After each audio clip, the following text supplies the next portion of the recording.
All right, everyone, welcome back to the podcast. This is Two Catholic Dudes. My name is Ryan Klaus. My name is Danny Cleary. And as always, as sometimes when I remember to say it, we're not priests, we're not theologians, we are just two Catholic dudes, and we're talking about our faith. And these episodes coming up, we got a lot of big things we got to talk about with the ministry of Two Catholic Dudes. We'll make an announcement at the end of this episode, there's a little teaser. You got to wait through. Big things are happening. I mean, you could probably scrub through, but listen through to the episode. It'll make more sense if you listen the whole way through. It really will. We've been doing a lot of Instagram lives recently, and a lot of people have been asking us a lot of questions about how we met, how we grew in our ministry and stuff. So we thought we would do an episode on each of us on kind of our call to discipleship, our journey in faith, and kind of like our vocation story. Exactly. So this week we're going to talk about Ryan, because his name is first episode all about on the bio. So Ryan is going to talk all about his call to ministry, how he's sitting at the table today, and then you can tune in next week, maybe whenever we put it out, and we'll do mine. But right in this episode, we're talking all about Ryan. We might make you wait for Danny's. Who knows? Yeah, who knows? But the most exciting thing that's happened today. Oh, yeah. Before we talk about us. We went to Pete's this morning to get coffee. Coffee update. We haven't done a coffee update in a while. It's been a bit. But we're at Holiday Cups. We got Holiday Cups from Pete's. I'm going to take down this I'll take down this little thing. Check it out. Look at that. It's just a Christmas tree. Or it's just a tree. There's a little rabbit. It's just a tree and a rabbit. So what do you think about that? There's no Frosty the Snowman. There's no there's no Santa Claus. There's no actual Christmas tree. This episode it's a straight up holiday cup. This episode's supposed to be all about you, but I'm gonna get fired up for a second because I remember a couple of years ago there was this Christian pastor, and he got like so mad, and his like video went viral. He was like mad at Starbucks because the cup didn't say Merry Christmas on it. The cup was just red. Yeah. He was so mad.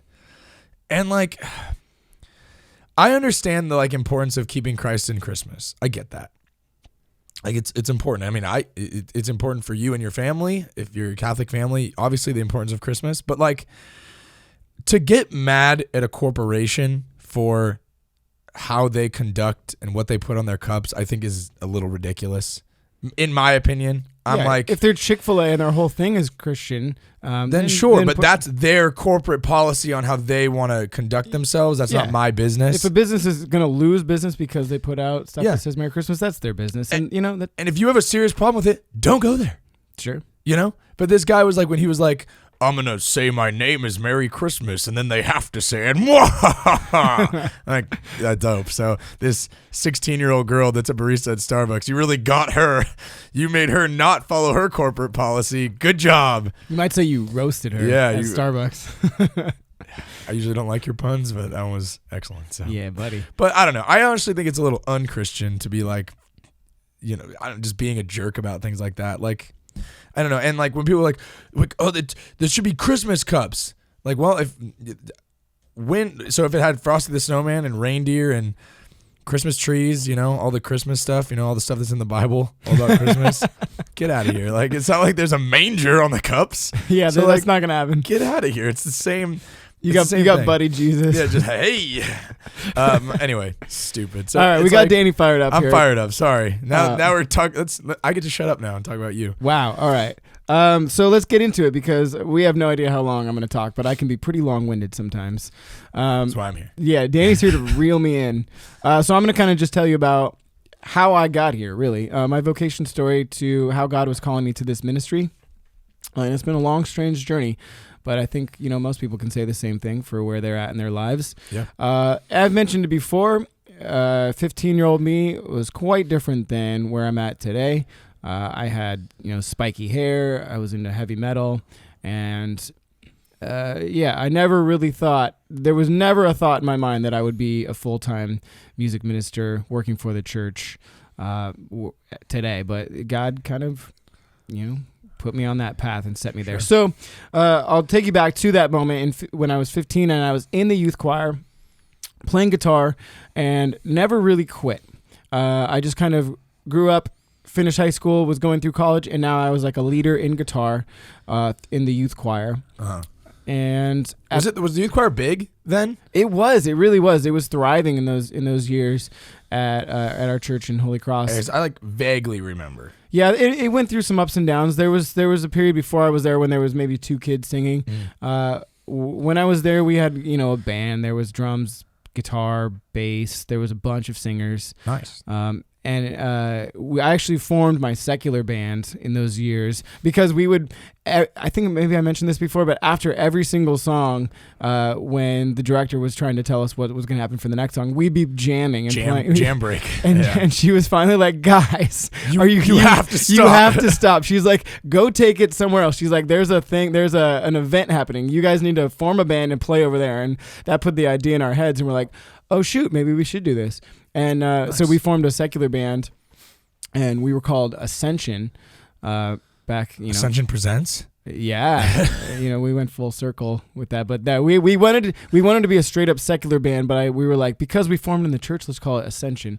And I had an Ascension T-shirt. Did you? Yeah. Wow. Yeah, you gave it to me a long time ago. #1 fan right here. Yeah, Love I don't know where it is now. So we played our first few shows at the church, and we kind of grew. We eventually changed our name to Just Cause because we wanted to affirm ourselves as a secular rock band out in the world. And everyone was like, "Oh, Ascension, you guys must be Christian rock."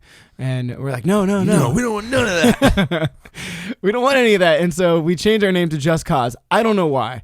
Just Cause. Just Cause. But then everyone was like, oh, Just Cause, JC, Jesus Christ. I see what's going on there. We're like, ah.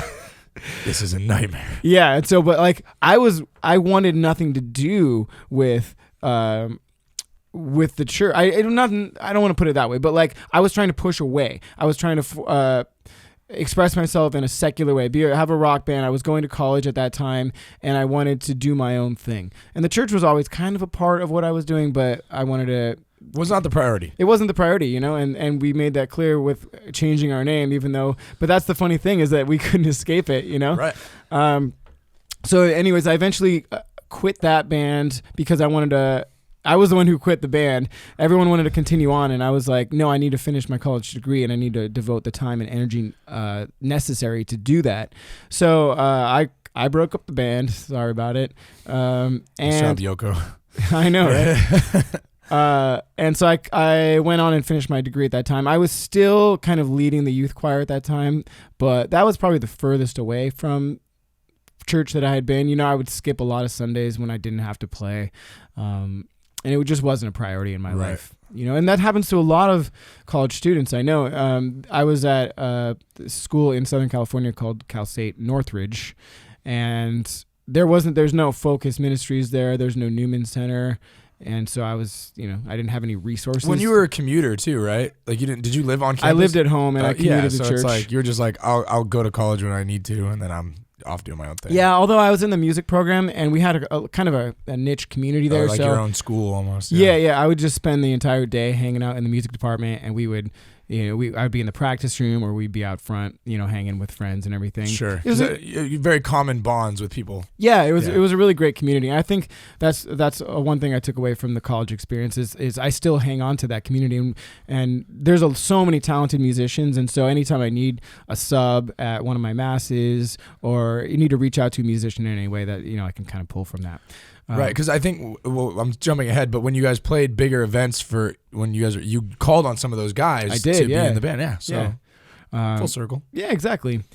And, that might have been a little bit of a moment to reach out to those people who don't normally go to church. Oh, we'll get to that. Sure. So anyways, at that time, I was kind of far from church, but the director at that time, who was the previous member of my band, he invited me to be a co-director with him for the youth choir, even though I was there, but I was just playing guitar. He invited me to be a co-director, and this process happened a bunch, but I kept saying no to him. I said, no, I don't want to be a part of that. I don't want to do that. It's too much work. It's too much effort. It's not for me. Right. And it happened 3 or 4 times over the course of many months. He kept saying, hey, I'm going to ask you again. Do you want to do this with me? And I kept saying no. And finally, I was like, yeah, you win. I'll do it. I'll be co-director with you. It's fine. And so went through the process and officially got hired by the church to be assistant or co-director with him. And started doing that more and started to really enjoy it. And I started growing in that ministry. And then at some point, maybe a year down the road, he asked me, the same person, his name is Jeremy, he asked me to start writing Catholic and Christian songs with him and play at youth ministry events or retreats and stuff like that. And again, I kept saying no. And I was like, nope, I don't want to do that. I just want to write my own rock songs. I just want to keep doing that thing. And so I kept saying no. And again, many months went by and many times he asked. And finally, I was like, yeah, whatever, we'll do it. Begrudgingly, I really was not into it. Right. But we started doing it. We started writing songs, and people really resonated with it. People were all about it, and our ministry started growing. We started doing more confirmation retreats around our region. We started playing different events, and at that time I was like, oh yes, this is something that I want to do. But it took me a lot to get there, right? And we decided to have this big kickoff concert at our church and make an announcement of our ministry. I remember. You remember? Yeah. We'll get into it real quick. So we had like 400 people show up to this concert. It was huge, and we were rehearsing for months before. We had a full band that we were. It was like you had a band, you had backup singers. It was the whole shebang. Yeah. Walls of giant speakers. It was crazy. You had a stage. But so we're rehearsing for months before, and I started noticing during our rehearsals that it was very difficult to sing. And I've talked about the vocal problems that I've had before, my recent vocal problems, but this is 2010 or 11. Yeah, I think it was 2011. Yeah, and so I was having these problems where I just couldn't sing a certain amount of notes, and my voice just stopped working. And it got progressively worse and worse as our rehearsals went on. Finally went to the doctor, and they looked down there, and they're like, sorry, you got vocal nodules. And those are like, not ideal for a singer to hear. Yeah, exactly. And so it's a pretty serious problem. You can either get surgery or you can stop talking and singing for like months at a time. And it was a really scary moment for me. And long story short, I got better. I didn't talk for a month and I didn't sing for 3 months, but they went away. I was able to sing through that concert. They gave me some steroids and it worked, but I look at it this way. I look at it in the fact that I was so afraid and so begrudging to say yes to Christ, because that's who was asking me to join the choir. That's who was asking me to join this ministry, to start singing for God and being fully into it. And it took me so long to say yes. And I finally was like, yes. But then God was saying, are you sure? Because I'm going to put a big obstacle in your way. I'm going to make you walk through a desert right now and make sure that you really want to do this. Mm-hmm. And it was hard. It was one of the hardest things I had done at that time. Right. And, thankfully I was able to sing through that concert. And then, it was a struggle, and I wasn't sure I was able to sing again after that point, but I did, and actually my voice was stronger after that point. But it was a big hurdle, and I think it was just God saying, all right, well, this is your test. Yeah. Well, I think that sometimes that you have to adjust to that, because God's basically like, you're like, okay, yes, God, I'll do what you want me to do, and then like he goes, okay, now I'm going to give you the hardest part. And you're like, what? Yeah. No. Yeah. I did what you wanted. I'm doing what you want. And now you're making it more difficult. Mm-hmm. And I think that's, God saying like, show me, prove it, like give me your all. Right. And not just like, I know that you have a talented voice, but like God wants you to give your heart, your soul, your willpower, like to being a disciple, to living out that calling. So I think that was a huge part for you. Like he knew you had the talent to sing, but he wanted to know, like, do you have the heart? Do you have the will to persevere through something to, further the ministry, to preach the gospel, whatever it may be. Exactly. In that moment. You were there for that concert. I was heavily involved in that concert. Were you a youth minister at that point? You were like, I was an assistant. Okay. I was the assistant youth minister. So I was right out of high school. Nice. At that time. And I actually worked for the church. I didn't get paid to be the assistant youth minister. I was like, I was the groundskeeper, kind of like I would set up for special events and things like that, like the tables and chairs, and in the hall we have like these movable walls and stuff, and I was in charge of that. And then I got paid a little extra to go and help with youth group, because one of our deacons at the time was the youth minister. Okay. And I remember, so I was in charge of setting up for this concert. It was the most absurd setup ever. It was insane. And then like you guys had all this sound equipment, like walls of speakers. Way too much. I don't know why this happened. So loud. It was obnoxious. Like fog machines, and it was quite a spectacle. But it went back to, I look back on it now, and without, not to offend you or anything like that, but to look back on it now, I'm like, yes, it was great, and yes, it was cool, and yes, it was like, bam, here we are with this new thing. It didn't seem like, look, we're gonna divert our music and give it to God. It was like, look how dope we are. Like, look how cool we are. That was it. We talked about that last week on taking the eye out of music, and that's about liturgical music, but it doesn't matter. We're doing praise and worship, but we had the eye very much in praise and worship. And I remember I was like super annoyed with you and with the whole band that day because like you guys were kind of acting like divas, and I was like, I'm like setting up the chairs and stuff, and I remember the youth room was where you guys use like your like dressing room for this green room, the green room where these superstars would all hang out. And like that was my office. Like that was my desk was in there. Like I worked there every single day after school or after when I was in college. I worked there every day. And like I walked into the room and I think I was like, come on in, but I can't speak for both parties. So I opened the door and like everyone was like resting before the show, and I was like, I'm an obnoxious guy. So I like opened the door like, hey, what's up, everybody? Everyone was like, get out of here! Like we're resting before the show. And I was like, in my office, but okay, cool, superstars. And just a note, I was like, come on in, but I can't speak for everyone. I can't speak for everyone. But I was like, I remember I was like over that show, and like me and my buddy was doing all the graphics for you guys, and it was just a long day. Steven, thanks for doing all those graphics. It was Jacob, thanks for doing the graphics. Steven and I were doing the setup. Sure, but we had a whole gang, a whole crew of us. We're all setting up for this show. And we weren't really like friends then. No. Like we were just helping you guys do this thing. Mm-hmm.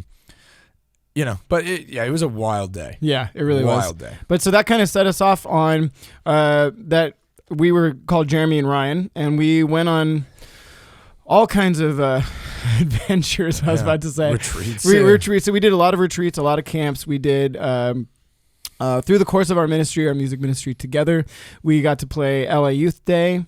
A number of years. We were, upstairs playing for a couple thousand people at Youth Day for a few years running, and then we got to headline the main stage at Youth Day in 2015, and that was incredible. So, I mean, that journey, I just fast-forwarded a whole bunch of things that we did together, but we really grew a ton, and I think I grew the most in a summer camp that we do every year. We talked about it before. Yeah, we've talked about it. It's called SAW, Signed and Anointed to Witness.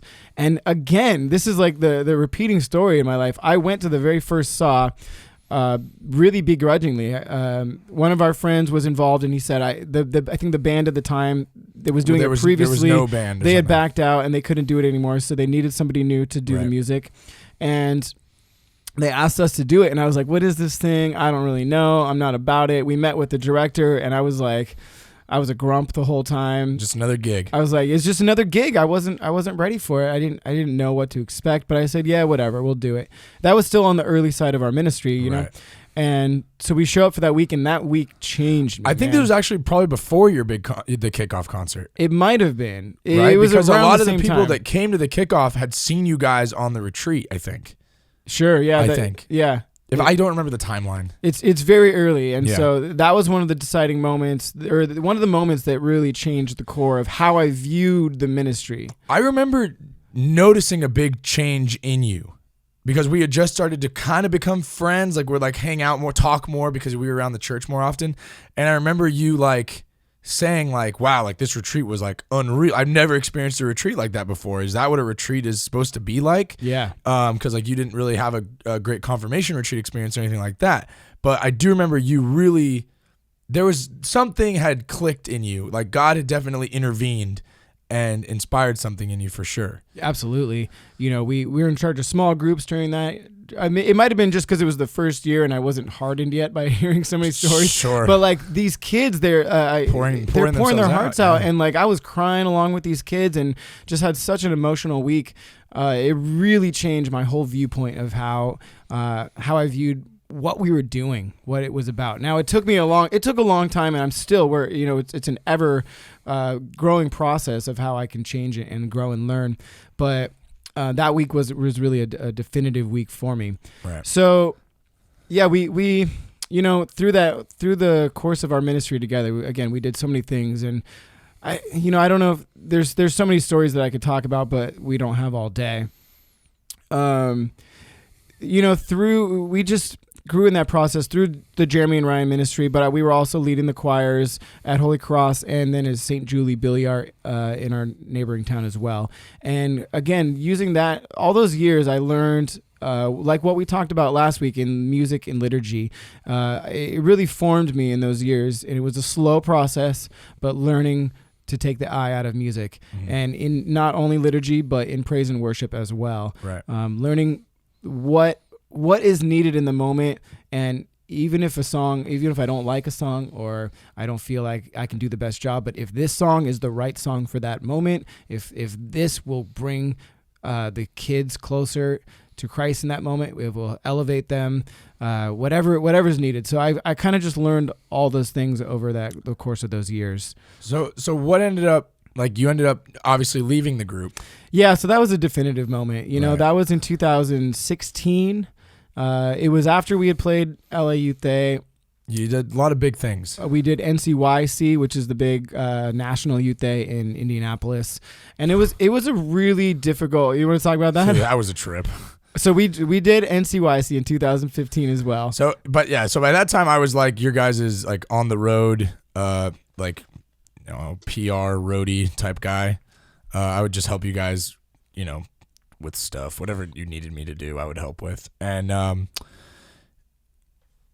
was we decided you guys got booked for it. We got booked to play one of the big shows for NCYC, not in the stadium or anything like Matt Maher does that. Right, but like one of the stages. Yeah.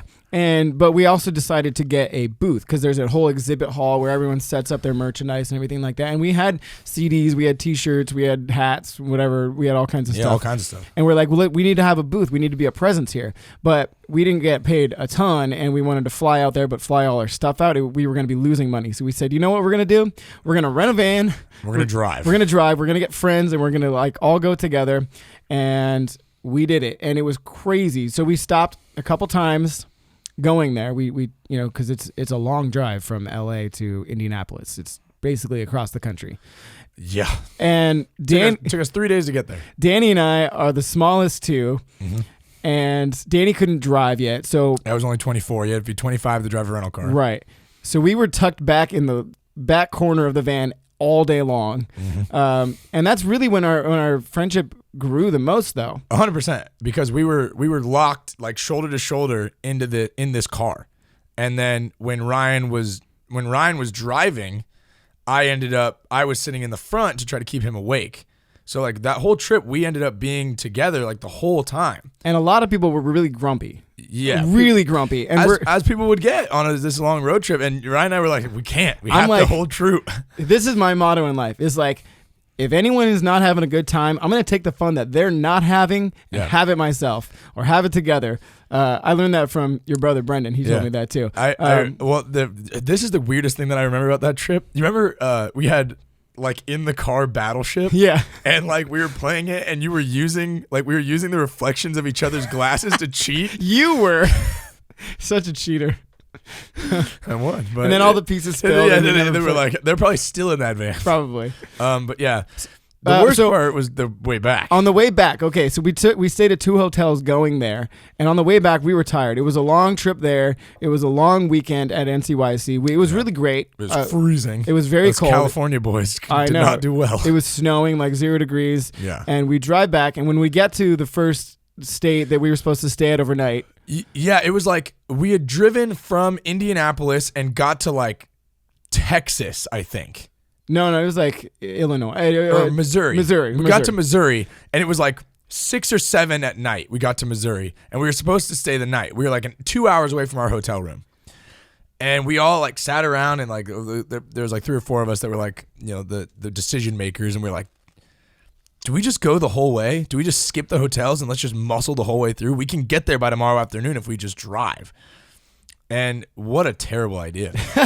I still stand by it. It was rough. I mean, I didn't even have to drive. There was only and it 3 rough. people that drove, and we went the entire way. We canceled both hotels. The first driver went 12 hours. Then the second driver went 11, and I took the last leg at 10 hours without having slept because, like, you can't sleep in the back of a van. I couldn't. Yeah, there's no way. Yeah, the last 10 hours. And so Just going to the sketchiest truck stops in the middle of the night. Like, man. It was an experience you'll never forget, you know? Oh, yeah. The one things that I remember really weird things about it, but one thing I remember is we got to, like, New Mexico at, like, 5 in the morning, and watching the sun rise over the mountains in New Mexico was one of the coolest things we've ever. I remember being there like, whoa, like we would never have seen anything like this if we weren't driving right now. Right. But like watching the sun, there's something kind of magical about watching the sun go down and then watching the sun go up in the course of the same car ride. Absolutely. It was pretty crazy. So that was a rough trip, but it was really good. It was all the things in one. Yeah, I remember the craziest part is like we got home at like, you know, it was like 3 or 4 in the afternoon. It was like a 32-hour drive, and we got home at like 3 or 4 in the afternoon. And I remember I went to sleep. Yeah. And I was like supposed to like whoever I was hanging out with at the time. I'm like I just need to go sleep for a little bit. Or I think it was earlier than that. It was like 3 o'clock. Sure. And I was like, let me go at 3. I'm gonna take a nap, and I'll wake up at like 8 or 9, and we'll go have dinner. Like I just needed like a 3 or 4 hour nap. I went to sleep. I woke up. And it was 4 o'clock. And I'm like, how did I only sleep an hour? It was 4 o'clock the next day. I did the same thing. I slept literally like 15 hours. And I was like, I think I slept for 18. It was crazy. Insane. But then I remember I got the worst stomach flu I've ever had in my life. Yeah, because your body was all broken down. And I went to the doctor and I'm like, this is it. Like it's over for me. What's going on? I remember calling my mom like on the bathroom floor, like help. And he goes, have you gotten a lot of sleep? And I'm like, no. And he goes, your body has nothing to fight. So like whatever virus just completely took over my whole being. So if you can get anything out of this episode's podcast, make sure to get a good night's sleep. Yeah, don't do a 32-hour drive straight. Catholic podcast. Get a good night's sleep. All right. Anyway, NCYC was over. Moving on. Big definitive moment. The next spring, I decided to call it quits with Jeremy and Ryan. It was at that time the biggest decision I had to make because we were 5 or 6 years in this ministry. And we were having disagreements on where the ministry was going. Mm-hmm. We were struggling a little bit personally, and I just felt called to go our separate ways. And you caught a lot of there's a lot of bad blood for that from a lot of people. It was rough, yeah. It's like was there teams? Yeah, but like I don't want. Yeah, let's not get into it. But like right. I got a lot of flack, because I was the one, again, that broke up the band. Uh-huh. And it was the decision that I felt needed to be made, and I had to stand by it. And that was a tough thing to do. Okay, so you broke up the band. I sure did. But you know what? I will say, as someone that was like your best friend during that time, like I know it was a difficult decision for you. Like I think a lot of times like people made light of it, like Ryan's just like it was difficult, for you because the future was kind of unclear, and you had to do what was best, what you felt God was calling you to do personally. Yeah, and that's a very scary thing to do sometimes. Yeah, I had built everything in my life around that ministry, and then all of a sudden to be like, it's done. Yeah, that's scary. What do you do from here? So what did I do from there? I decided to focus all my attention into liturgy and into writing and into liturgical music. So, because we had been directing the choirs together, and at that point, boom, it was just me. So I got to take over the youth choir, the adult choir, my other duties at St. Julie's, and I just tried to be the best that I possibly could. In that moment, I decided to write the Psalms, and that was about the beginning of my Psalm adventure. So that was about 3 years ago. Yeah, and you did dive a lot more liturgical in your music. You diverted pretty much all your attention to learning the liturgy and understanding that music. Again, that was about when I started having voice troubles again, where different from when I had my nodules, but I just didn't feel I had the control that I did before, and I was scared to book events and do praise and worship concerts. Well, something that I'll commend you for in that same kind of vein is that when you thought like, because I remember you were like, I was always on you, like record more music, go out and do stuff.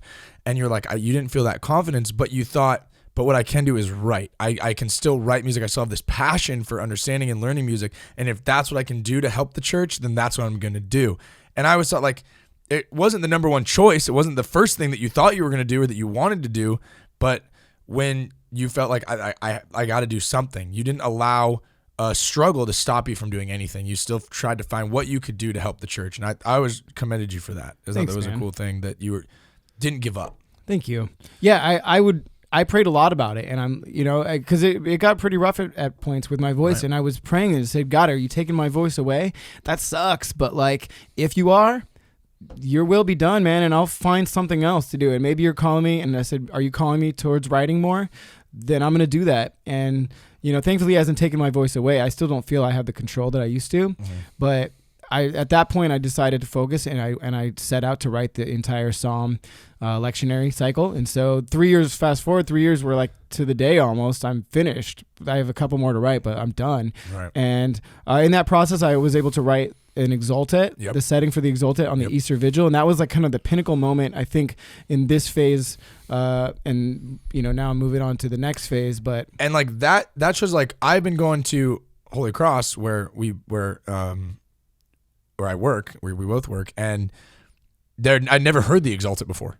I've been going to Mass there for 25 years. Mm-hmm. And then it wasn't until you wrote the Exultet that it got sung at Holy Cross. And then it was like you were helping the church by like, look at this new cool thing, that we can do. And so just to note, if anyone's listening, I didn't write the words are already written. Right. But I wrote the music for it. Yeah. Composed one. A new setting for it. Yeah. Most churches, they'll just have the pastor or the priest just read it. Just chant it. They're not allowed to read it. Yeah. Right. They'll chant it.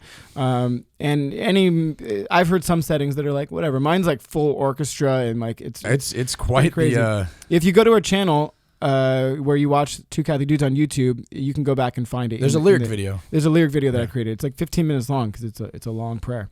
So anyways, I wrote that, and that's kind of the pinnacle moment of these last 3 years, was writing the Exultet. And then, this summer, we have been growing so much in our friendship and we bonded a lot since the breakup. Yep. And we had been talking about starting this ministry, and it just kind of... Yeah, well, we were kind of both doing our own thing. Yeah. And just not really gaining any traction, and then decided, let's come together and see what we can do. And that's when it really started to grow. Yeah. So, yeah, that takes us to this summer, and Two Catholic Dudes has really taken off in the few short months that we've been together. Yeah. But God never makes anything easy. Nope. And so...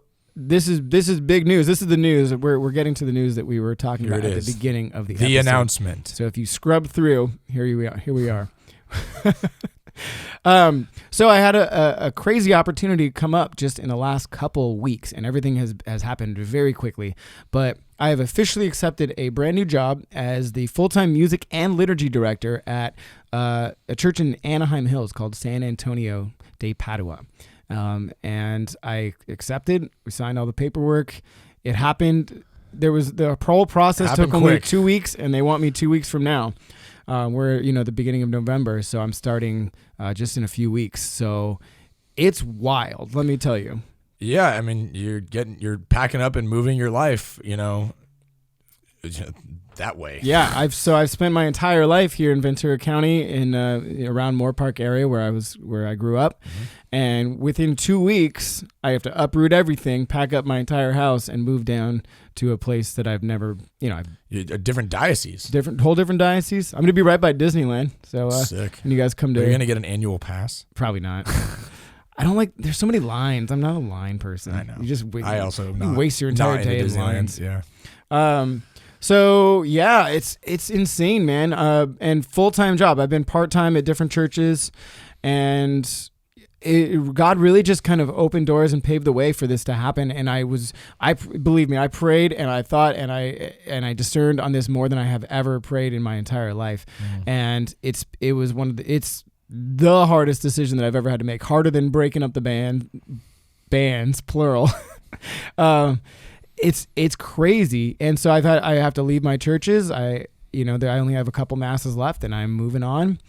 And that's hard. Let me tell you, my entire community and my choirs that I've been with for years and years and years, to have to say goodbye, that's not easy. And I've been day to day, I've been a wreck, and then I've been excited, and then I've been a wreck again, and everything in between, because this is a giant change. So I'm excited for where the future holds, because this is a full-time gig. I'm going to be leading about 5 different groups, in charge of the entire liturgy, making sure the liturgy runs smooth, and a lot of new responsibilities down there. Yeah. So it's exciting. It's terrifying. It's sad. It's all the emotions rolled into one. Right. But this is really where I feel God's calling me. And the beautiful thing is, I'm not moving across the country. Right. I'm not moving to Europe or something. I'm moving an hour when traffic is 2 good. hours with traffic. Could be 3 hours with traffic. If you ever lived or been in LA, you know how bad traffic can get, especially down in that area. On the 5 freeway. It's nuts. So 2 Catholic dudes, it's going to change. That's life. Things change, but we're close enough that we can make this work. So starting today, we're going to be filming a couple episodes at a time, right, so we can backlog them and we can have them ready for you guys. And you may see location. You're not may. You will. You're going to see a location change. We're going to either film at Ryan's new living area. We might be moving to my house, where you've seen some Tuesday Thoughts. We might film there. We don't know. Who knows? We are open to the journey and to the change. Some things may change on our Instagram, but the biggest thing, and I remember, this is just happening. I honestly was sad, really sad. Confirmed. When Ryan, I still am, honestly, because it's hard. It's hard when your best friend moves away. It's not like when we're kids though, and you I'm Anaheim, I'd never see you again. But we would spend every day working on this ministry together, and doing stuff together, and that is going to change a great deal, because we're just the distance. We'll have other responsibilities. I have my responsibilities. He has his responsibilities, and we're gonna have to put in a lot of extra work to make this ministry work. But a conversation that we had, and Ryan was very much the spearhead of positivity, saying we can continue to do this. And so we're gonna keep going. We're gonna keep pushing. Again, I look back, and obviously this was my decision to do it, but it's, I think, God testing our ministry. Mm-hmm. We had that one evening of problems, if you heard from our stories from before, was a little bit of a test, but this is a much bigger test. And I put this on us. I kind of put this test on us, but it's we've only been a ministry for 3 months, and now it's God saying, do you really want to continue this? Here's your challenge. Right. And this is our opportunity to step up and say, yes, we want it. And this could be the greatest thing that ever happens. I might find some great networks out down in Orange County that we can really open up and spread our wings and do great things. But I think it's going to be a testament to how much we want this, and how much support we can get through this ministry. But I'm confident and firm that we can make this happen. Yeah. So just we stick with us. We're gonna keep going. There'll be some transitional changes for both of us, and for you guys who are following along with us. There'll be some changes, but we'll be keeping true. There'll be a lot more of our Instagram stories and stuff where we're not together, but we'll still we'll have to do that when we do our Instagram lives. It'll have to be where we're split screen. Yeah, we'll find a way. What is it, Jurassic Park? Life finds a way. Life finds a way, man. Yeah, you grow to the size of your fishbowl, as Ryan always told me. Yeah, and that's what I'm excited for in this new journey that I'm going to be setting out on. Right, is the opportunity for growth. Yeah, that I've been wanting for a long time. There's going to be some really big choirs, singing in 4 parts, and I've been really wanting that experience to direct a giant situation. Here's the thing for you, I think, is that you have a lot of ability and a heart for liturgy, especially with this whole story that you've told is really grown into your falling in love with helping people to have a stronger experience in the liturgy and grow closer to God in that. And I think that when you're kind of stuck in a place where you can only get so high, it kind of plateaus you. And I think this is an opportunity for you to really see what you can do. and really see what you can bring and how many people you can show or help to encounter Christ and experience God in the vein of liturgy and music and whatever. So I'm excited for the opportunity for the church at large for what you can do and how you can expand with your ability. Yeah. I think that's a cool thing. I'm sad for our church that here in where we live, that we're definitely going to take a hit, but I'm excited for you to go out and further that. And hopefully our church is inspired to, do something about it. Like, well, we got to keep going. Yeah. The kingdom must continue. So yeah, I feel all these same sentiments. Like you said before, I'm incredibly sad too, because, I'm the one making the decision to walk through that door that God's opened.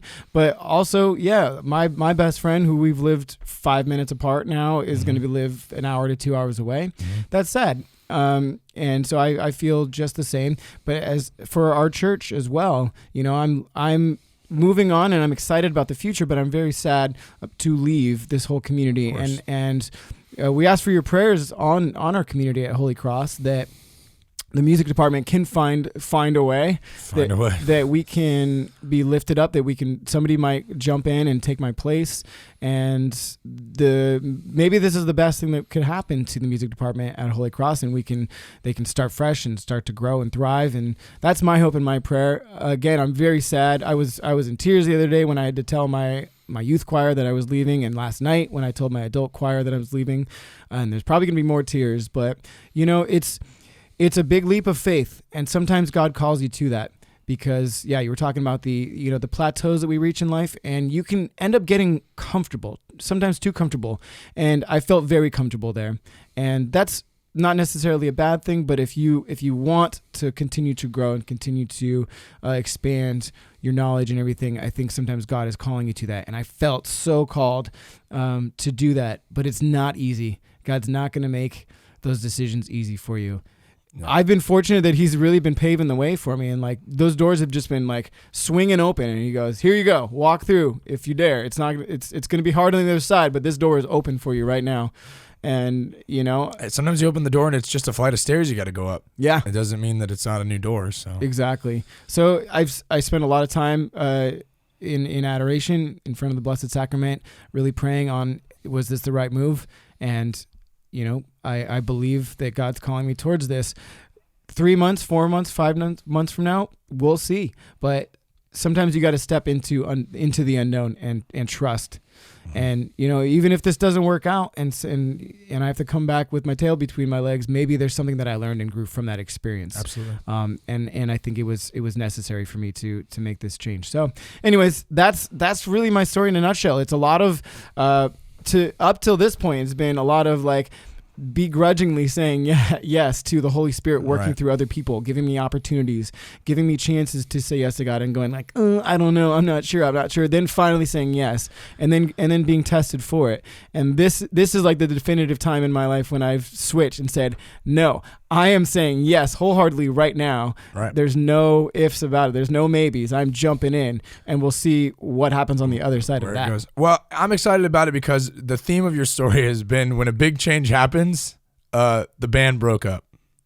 Right. And I'm excited that with this time, this huge change that's happening is we've decided we're going to continue to do this and to help and take it even bigger than we have before, no matter what the distance may be. So, amen, brother. I'm appreciative of that, and I'm excited about it, and it's gonna be great, and the journey continues. It does. So pray for us. Pray for Holy Cross, for the new music ministry. Pray for Two Catholic Dudes, that we continue to grow, to thrive together. And pray for Ryan on this new experience of his life and this journey and what God is calling him to do. Thank you. And my new parish, Pray for everybody. Pray for just pray, guys. Just right? Pray more, worry less. That's right. Okay. But anyways, that's a wrap. That's a wrap. Be ready for just rapid fire episodes they might be coming out at random times. Stay tuned for Danny's episode. We're going to film it next, so who knows when it'll air. But follow us on Instagram. We have been gaining followers every single day. It's been absolutely incredible. We got a couple bookings coming up. If you want to reach out to us. Feel free to email. I do keynote speaking. I can come and do retreats, whatever it is. Yeah, this will probably take a hit on me being able to do praise and worships, but Danny is an amazing keynote speaker. He can come to your church, come to your parish, and then once I get settled in, who knows, maybe I can start playing out again. Just shoot us an email. Let's see what we can work out, and there's plenty of opportunities. Again, if you feel like it's something that you can do, please think about and consider supporting us on Patreon. It helps us to keep this going, especially with the distance now. We're going to need a lot of extra funds in order just in gas and equipment to figure out how we're going to do things. Yeah, so we would really appreciate it. If you have the means, please consider supporting the ministry on Patreon. We do truly appreciate it. Thank you to everyone that already does. And we'll see you guys real soon. Love you guys. Thanks for listening to the story, and we will see you next week.